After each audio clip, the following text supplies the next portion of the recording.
और बहुत ही दुर्भाग्य था कि मुसलमान समाज में वो अभी तक चल रहा था।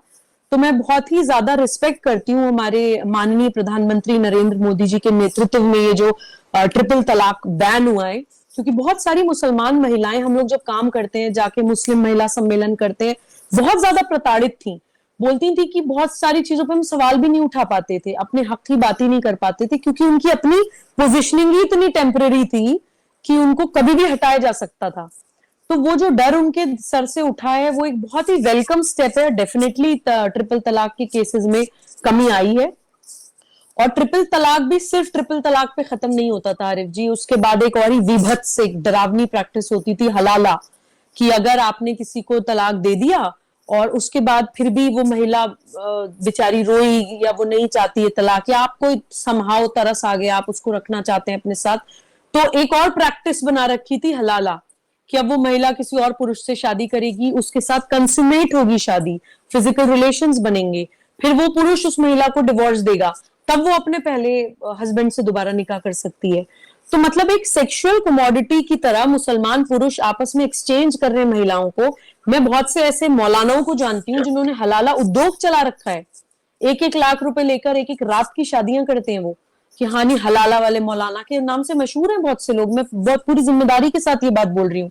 तो देखिए, ट्रिपल तलाक बैन होने के कारण एक हलाला के नंबर्स में भी डेफिनेटली कमी आएगी और आई होगी। तो मैं बहुत ज्यादा रिस्पेक्ट करती हूँ इस कानून की। अब आते हैं यूनिफॉर्म सिविल कोड पर। देखिए, भारत में क्रिमिनल कोड, क्रिमिनल लॉ तो कॉमन है, सब लोगों पे इक्वली अप्लाई होता है। अगर आप कोई अपराध करते हैं तो आईपीसी की धाराओं के तहत, इंडियन पीनल कोड है, आपको सजा मिलती है। जो भी दंडनीय अपराध आपने किया है, आपको उस चार्ज के हिसाब से सजा मिलेगी। देन क्रिमिनल प्रोसीजर कोड है, तो क्रिमिनल लॉ कॉमन है।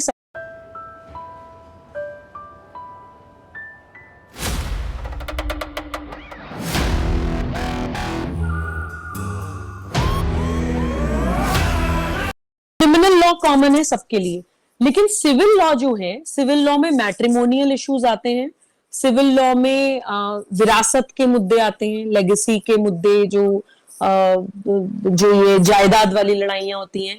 देन सिविल लॉ में कस्टडी मैटर्स आते हैं, जो भी आपकी पर्सनल लाइफ से रिलेटेड चीजें होती हैं वो सिविल लॉ में आती हैं।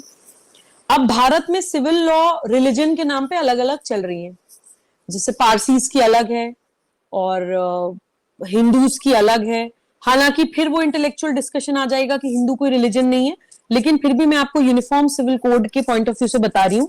क्रिश्चियंस की अलग है, हर रिलीजन की अलग पर्सनल लॉ है। लेकिन मैं पूरी जिम्मेदारी के साथ as an officer of the court भी बता रही हूँ कि जिन दूसरे रिलीजन्स की अपनी अलग पर्सनल लॉज भी चल रही हैं, उनकी पर्सनल लॉज में भी इतनी कुरीतियां नहीं है जितनी इस्लामिक पर्सनल लॉज में चल रही है शरिया के नाम पर। और मैं ये भी आपको उदाहरण देकर समझाऊंगी।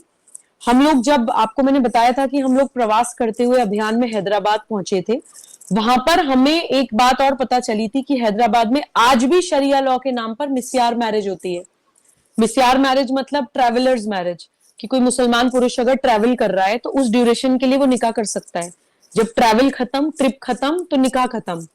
अरब से 70-70 साल के बूढ़े शेख आकर 12-12 साल की बच्चियों के साथ मिस्यार मैरिज के नाम पर दुष्कर्म करते हैं, शारीरिक शोषण करते हैं। उसको क्या आप बोलेंगे कि वो पर्सनल लॉ में आता है? आप तो कह देते हैं कि हाँ मिस्यार मैरिज, भाई मैरिज तो हमारा पर्सनल लॉ है। आप तो कह देते हैं कि शरिया में 12 से 14 साल की बच्ची के साथ निकाह जायज है।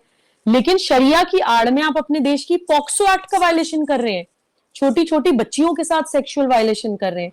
ऐसे ही ट्रिपल तलाक, या जैसे डोमेस्टिक वायलेंस एक्ट का वायलेशन करते थे आप। डोमेस्टिक वायलेंस में physical, emotional, sexual, economic, verbal, psychological, हर तरह के अब्यूज आते हैं। तो आपके देश की एक central act, domestic violence act, उसके चार्जेस मुसलमान पुरुष पे नहीं लगते, क्योंकि वो पर्सनल लॉ का लबादा ओढ़ के बच जाता है कि नहीं, मैं तो दे सकता हूँ जी ट्रिपल तलाक, या मैं तो 4 शादियां कर सकता हूँ जी। एक महिला का हर तरह का शोषण करके आप पर्सनल लॉ के नाम पे बच जाते हैं। देन हलाला, सीधा सीधा रेप कर रहे हैं आप किसी महिला का।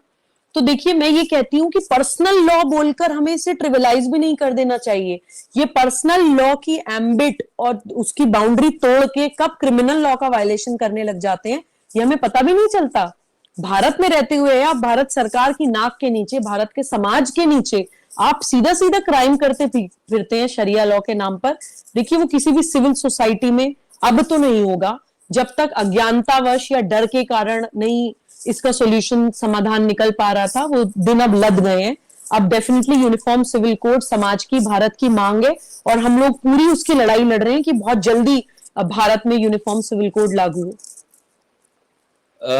आखिरी सवाल, देखें, भारत में आपने अभी अपने इंटरव्यू के दौरान बताया कि आज का जो मुसलमान है वो ज्यादातर कंफ्यूज्ड है, मेजॉरिटी, और वो अभी डिसाइड नहीं कर पा रहा कि कौन सी, क्योंकि उनका इतना नॉलेज नहीं है, वो शायद उन्होंने रिलीजन का भी इतना स्टडी नहीं किया और कंट्री की हिस्ट्री का भी, तो वो अभी डिसाइडेड नहीं है। मैं आपसे ये पूछना चाह रहा हूँ कि मेरी नजर में आप एक रोल मॉडल इंडियन मुस्लिम हैं, जो कि मुसलमानों के लिए आप जिस तरह से वो आपने अपने मजहब का भी हमेशा दिफा किया है और आपने अपनी मजहब की प्रैक्टिस भी जारी रखी है, लेकिन आप भारत की संस्कृति को, भारत की कल्चरल वैल्यूज को, गीता को, सनातन को भी साथ लेके चलती हैं, और यही होना चाहिए एक आम इंडियन का, चाहे वो हिंदू है, मुसलमान है, उसको कलेक्टिवली को एग्जिस्टेंस के साथ आगे बढ़ना होगा। आज आप देखते हैं कि कश्मीर में मामला जब बेहतर हो रहे हैं तो कश्मीरी नौजवान भारत की मेन स्ट्रीम में आ रहा है, और उसको ये एहसास हुआ है कि उस पाकिस्तान बैक टेररिज्म ने कश्मीर को और कश्मीरियों को नुकसान पहुंचाया है, और आज वो मेन स्ट्रीम में आ रहा है। आईपीएल में कश्मीरी लड़के खेल रहे हैं, मुसलमान लड़के, कश्मीरी मुसलमान भारत के मुख्तलिफ यूनिवर्सिटियों में, कॉलेजों में पढ़ रहे हैं, तो उनको पता है कि को existence is the only way.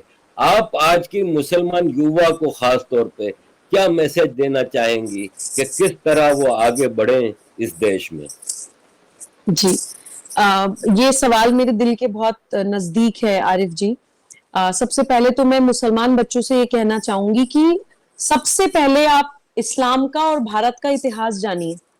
आपको कोई ये बोले कि भाई मुसलमान के साथ भारत में बुरा होता है, इस तरह की नरेटिव्स में मत फंसिए जाल में।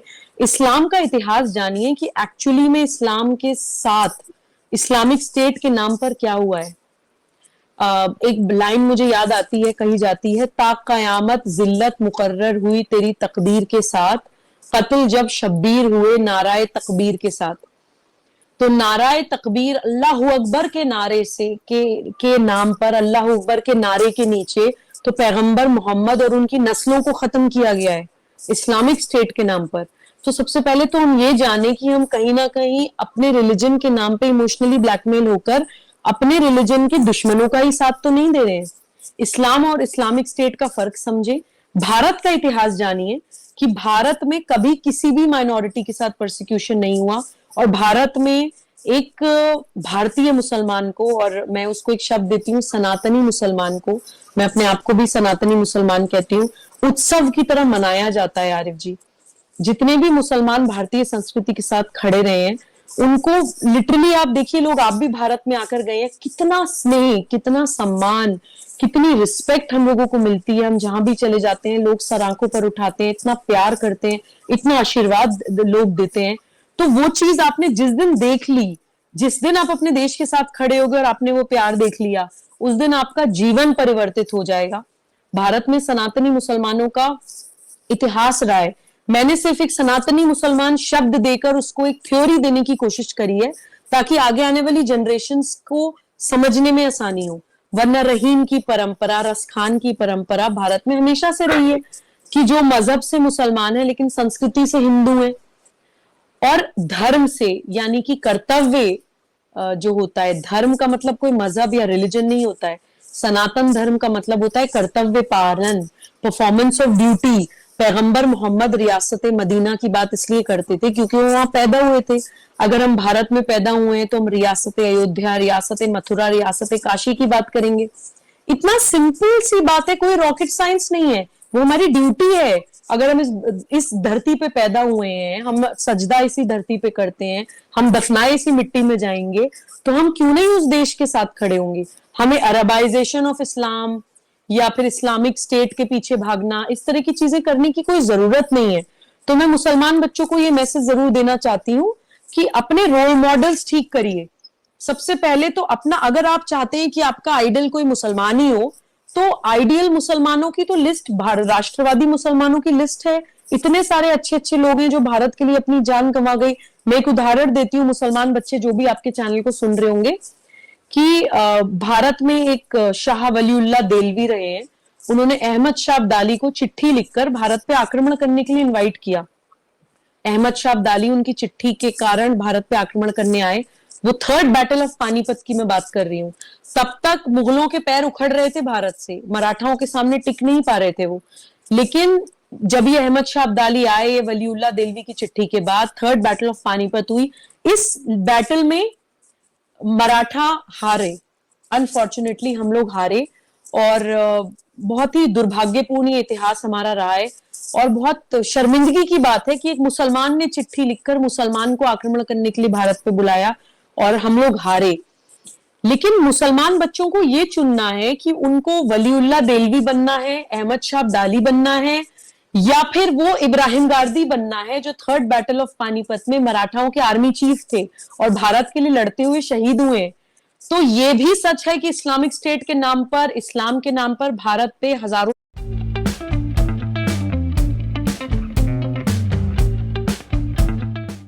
सालों से आक्रमण होता चला आया है। लेकिन ये भी सच है कि जब जब वो आक्रमण हुआ है, सनातनी मुसलमान इस देश के लिए शहीद हुए हैं। तो हमें अपने रोल मॉडल्स ठीक करने हैं। हमें वलीउल्लाह देलवी नहीं बनना है, हमें इब्राहिम गारदी बनना है। हम लोग राष्ट्र जागरण अभियान में प्रवास करते हुए झांसी पहुंचे, आरिफ जी, बहुत ही खूबसूरत एक और एग्जाम्पल है। वहां पर किले के जस्ट बाहर एक बहुत बड़ी तोप लगी हुई है। उस तोप के बारे में जब मैंने पूछा तो पता चला कि ये गुलाम गौस खान थे, झांसी की रानी की आर्मी में। वो तोप केवल और केवल गुलाम गौस खान ही चला पाते थे। तो गुलाम गौस खान झांसी की रानी के साथ लड़ते लड़ते शहीद हुए देश के लिए, अंग्रेजों के खिलाफ उन्होंने लड़ाई लड़ी। और उनकी शहादत के बाद झांसी की रानी बहुत अकेली पड़ गई थी और उनके परिवार के अपने लोगों ने उनको धोखा दे दिया। उनके देवर ने आई थिंक किले का अंदर से दरवाजा खोल दिया था जब अंग्रेज किले में घुस गए थे। और 80 फीट की ऊंचाई से, आरिफ जी, मैं अभी भी, मुझे रोंगटे खड़े हो रहे हैं आपको बताते हुए, क्योंकि मेरा 4 साल का बेटा है और मैं अपने बेटे के साथ गई थी झांसी के किले में। मैंने अपने बेटे का हाथ पकड़ा हुआ था और मैंने देखा 80 फीट की वो हाइट, जहां से झांसी की रानी घोड़े पर अपने बच्चे को कमर पे बांध कर कूदी थी। 80 फीट। पूरे विश्व के इतिहास में स्त्री के शौर्य और पराक्रम का ऐसा उदाहरण नहीं होगा, एक माँ के शौर्य और पराक्रम का ऐसा उदाहरण नहीं होगा। तो ये वो भारत है। तो मैं मुसलमान बच्चों को एक बड़ी बहन होने के नाते मैसेज जरूर देना चाहती हूँ कि बहुत सारे ऐसे उदाहरण हैं। कुछ नाम मैं क्विकली बताती हूँ बिकॉज समय हमारे पास कम है। गुलाम गौस खान मैंने आपको बोला, देन इब्राहिम गारदी मैंने आपको बोला, देन एपीजे कलाम को सब जानते हैं, देन अशफाक उल्लाह खान है, अब्दुल हमीद है, ब्रिगेडियर उस्मान है, और बहुत सारे ऐसे नाम है। ब्रिगेडियर उस्मान का भी मैं उदाहरण जरूर देना चाहती हूँ कि जिस वक्त विभाजन हो रहा था, उस वक्त ये था कि जो मुसलमान छोड़ के जाना चाहते हैं पाकिस्तान, उनको रैंक बड़ी मिलेगी पाकिस्तान में, इस तरह से ल्योर कर रहे थे। जो भारत के अच्छे ऑफिसर्स रैंक के, अच्छे वेल सेटल्ड मुसलमान थे, उनको ल्योर किया जा रहा था। तो ब्रिगेडियर उस्मान को भी ये ऑफर हुआ कि आप आ जाइए यहाँ पे भारत में, आपकी रैंक ऊपर हो जाएगी, आपको बड़ा कुछ बना देंगे, आर्मी चीफ टाइप। उन्होंने कहा कि मैं अपने देश के लिए सैनिक बन के मर जाऊंगा, शहीद हो जाऊंगा, अपनी रैंक आप अपने पास रखिए। तो देखिए, इस तरह के उदाहरण भारत में है। और भारत में कभी भी मुसलमान के साथ छोड़िए, किसी के साथ खराब नहीं होता है। भारत माँ है और माता का आंचल, माता की ममता सब बच्चों के लिए बराबर होती है। हमें सिर्फ और सिर्फ ये जानने की जरूरत है कि हमें इस्लाम के नाम पे इमोशनली ब्लैकमेल करके हमारी माँ के खिलाफ खड़ा कर दिया जाता है। बहुत सारे ऐसे लोग हैं, आप परिवारों में भी देखते हैं ना, परिवार बांटने के लिए लोग, आग लगाने के लिए, चुगली करने के लिए, कान भरने के लिए आते हैं। इस तरह के लोग भारत में भी काम कर रहे हैं। तो मुसलमान बच्चे अपने आइडियल्स प्लीज करेक्ट करिए और इस्लाम का असली चेहरा, इस्लाम का सही चेहरा लोगों के सामने लेकर आना आप ही की जिम्मेदारी है। अगर हम मौन समर्थन देंगे, डर के कारण या किसी लालच के कारण हम अपने मुंह पे जिप लगाकर बैठे रहेंगे, तो डेफिनेटली हमारे ऊपर सवाल उठेगा और अल्लाह हमसे सवाल पूछेगा, दूसरों से नहीं पूछेगा। हमसे पूछेगा कि इंसान बना के पैदा किया था, दिमाग देकर पैदा किया था, भारत में पैदा किया था, ज्ञान की धरती पे पैदा किया था, क्या करके आए हो? तो ये सवाल अपने आप से पूछें और रैशनैलिटी के साथ अपनी कौम का भी नाम रोशन करें और अपने मुल्क का भी नाम रोशन करें। यही अपील मैं मुसलमान बच्चों से आपके चैनल के माध्यम से करना चाहती हूँ। जबूरी जी, थैंक यू वेरी मच। आपके साथ इंटरव्यू की ख्वाहिश मेरा ख्याल है 2-2.5 साल पुरानी है, लेकिन आज मुझे एहसास हो रहा है कि क्यों मेरी ख्वाहिश इतनी शदीद थी। आपकी थैंक बातें, यू सो आपने मच। जो जो चीजें कही हैं वो डायरेक्ट दिल में उतरती हैं, और चाहे कोई कितना भी इसका मुखालिफ हो, वो लाजवाब हो जाएगा। आपके किसी भी बात का उसके पास जवाब नहीं है। Thank you very much for being so clear. Thank you so much Arif ji, it was my pleasure. बहुत अच्छा Thank लगा। you. और होपफुली नेक्स्ट टाइम मैं आऊंगा तो आपके साथ बैठ के एक इंटरव्यू करूंगा। बिल्कुल, absolutely, you are most welcome, looking आपके घर फॉरवर्ड, अभी जल्दी मुझे आइए। आपके भाई का घर है, तो आपके साथ यहाँ बैठ के इंटरव्यू करेंगे।